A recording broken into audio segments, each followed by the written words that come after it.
If you're a heavy drinker or an alcoholic, or you're sober curious, or you just maybe thinking about stopping alcohol, then really you should do it, because your life's going to improve massively if you stop.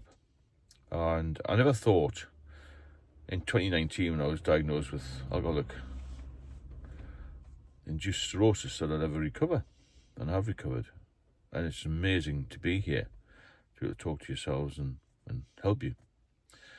And it's a huge mindset thing to get through what I went through, however you can do it. But you've got to have you've got to be in the right frame of mind. You have to have an incentive to keep going and keep sober, because I went through a few traumatic times between 2019 and 2021. I was in that hospital for nearly 2 years. I had ascites fluid, which had to be drained off. I had spontaneous bacterial peritonitis, which is basically an infection of the fluid. And about 50% of people are hospitalised with both conditions, ascites and this SBP, the infection, do not come out of hospital. And it is very rare for liver to recover to normal function, but mine has. And I went from decompensated to compensated, which means no symptoms. So all I have to do now is have a check every 6 months. But a lot of you may be on the verge of this, and if you are, then you've got to really tune yourself into this. Do I want to live? Do I want to die? Do I want to be successful? Can I get over this? Because when you're in a hospital environment for months and months, you just think that's it. You become institutionalized in a way, and you think that's my life over. And I know people have come out of hospital after they've been given various treatments. A lot of people actually have transplants and drink again. To go through that trauma must be incredible. To survive a liver transplant and then drink again, the addiction is so strong, isn't it? I mean, I didn't get that far, but I certainly wasn't far from it. If I'd gone back drinking again, that I would have been maybe on the transplant list, or I may have died, because the consultant said to me, if you have another drink, I guarantee you'll be dead in 6 months. I know somebody who's 10 years younger than me, who was in a pretty similar state, may not have been as bad as me at the time, who started drinking again. He's really got 6 months to live now, because he started to drink a little glass of wine here and there. And as you know, we have one, which leads on to more and more. And as you progress with it, the more and more becomes full-time drinking again. And your liver just can't handle it. Your body can't handle it. And people get pancreatitis, people get high blood pressure, people have strokes. I've got a friend who's had a couple of strokes. He can't walk properly. He's only the same age as me, and he looks frightful, dreadful. And it becomes a constant battle, because it was a constant battle for me in my 50s when I was really ill. I think he's in the same state now, and he can't really have much of a life. It's an existence at best. So it's all about mindset. Your incentive to stay sober is the main thing. I mean, I pushed this message, get sober, stay sober.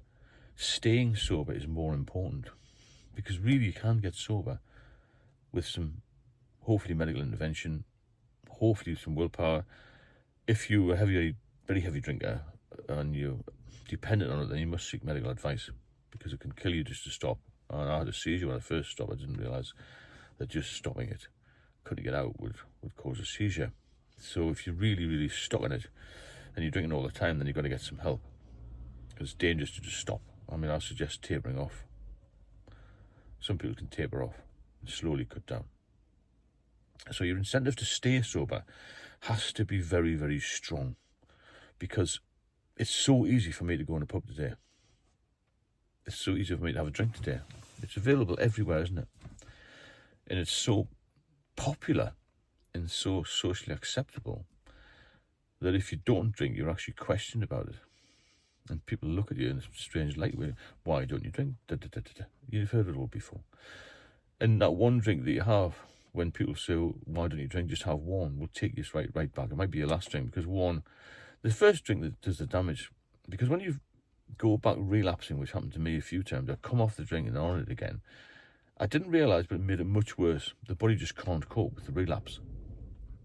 And this is why you've got to have a strong incentive to stop. So every day of my life, just enters my head, I wonder what it would be like to just have one. And I've been through masses of problems with it, both mentally and physically. And it's taken a lot to recover. It's taken a lot for me to get here, to be sober for this length of time. I did it for 8 years previously.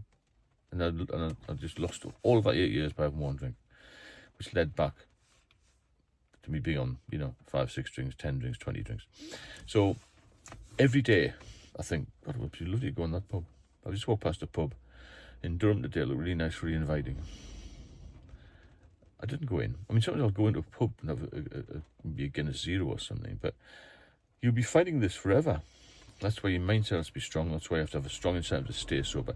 My incentive is to stay alive and to stay fit, because I'm 62, so I'm not a young person by any means. But I'd like to see 82. Another 20 years is good, isn't it? A lot of alcoholics die between the ages of 50 and 65. That seems to be the mean age for alcohol-related disease, because it takes a long time for cirrhosis to develop in most cases. It can take a long time for the heart problems to develop. Same with pancreatitis, which is a big killer as well. Various cancers are caused by alcohol. There's a lot of different harms. It harms your body, doesn't it? It causes brain disease. It can cause lots and lots of problems. It causes accidents. It causes people to get nicked for drink drive. It causes depression. It can cause, dark places in people's minds. Let's put it that way. It causes domestic issues, and it causes fights, public order problems. People take drugs when they've had a drink. People are more susceptible to commit crime when they've had a drink. You become a victim of crime when you've had a drink. Drink is related to, I would say, about 90% of all the crime that I dealt with when I was in the Met. A lot of it was just drunkenness, to be fair. Drunken and cable, drunken and disorderly, threatening behaviour, whatever. But it's a massive, massive problem. And what I still can't get my head around is why it's so available. It's becoming more available. And people do come along with this argument, well, younger people aren't drinking as much. Maybe so in some areas, but I know for a fact, and it's been widely publicised by the BBC and other news networks, that alcohol-related deaths, not just liver disease, because that's one of many reasons why people die of alcohol, has actually increased 42% in 4 years. It's a massive increase. And a massive increase amongst women as well, because women are drinking more. You've really got to have that push in your mind. I want to be good, I want to be sober, I want to make myself a better person. And I want to look after my loved ones, myself. You've got to look after yourself first. You've got to be a little bit selfish with this and think, right, I'm going to stop drinking. You can't be put in a vulnerable position where you're with somebody, maybe in a relationship, for instance, where they'll push you to have a drink. I've got a few clients I work with at the moment who say, well, I've had a drink because my partner has a drink. So what? So what? Look after yourself. Your partner might not be here tomorrow, might disappear. So that's why you've got to be a little bit selfish with it.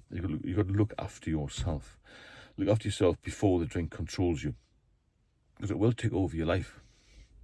So what I'm saying is, positive mindset, focus on it every day. This is a full-time job, being an alcoholic, when you're at the bottom of the bottle, as it were, and you're drinking all the time. It's also probably a harder job to stay sober.